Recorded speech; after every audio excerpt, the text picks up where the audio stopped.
My parents were always strict with me, but I believe they still loved me until my little brother, Oscar, was born. From that moment on, our childhoods became night and day.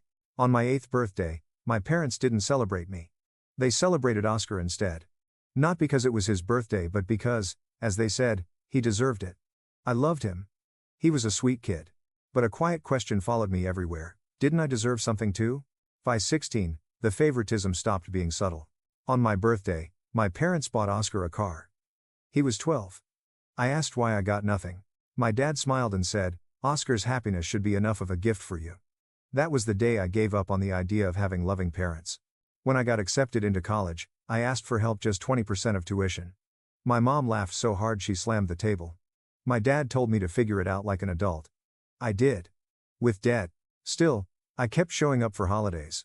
I even taught Oscar how to drive the car that should have been mine. Then, when I was 22, Oscar got accepted into community college. My parents threw him a huge party. During the toast, my dad proudly announced they'd pay all his tuition and bought him a house for the full college experience. I snapped. I pulled them into a room, secretly filming. I demanded answers. My mom slapped me, her ring cutting my cheek. Blood ran. She said I could never be happy for anyone. I posted the video. At first, no one reacted until I tagged the entire family. The fallout was explosive. The next day, my grandparents forced a family meeting. For the first time, my parents apologized, but only because my grandparents threatened to cut them out of the will. Afterward, my grandparents pulled me aside and said something I'll never forget. "We're cutting them out anyway. We just wanted you to hear the apology you deserved." I moved in with them that day. The next morning, my grandmother collapsed. She'd been poisoned with industrial-strength laxatives. Doctors said if we'd arrived hours later, she would have died. I knew it was Oscar.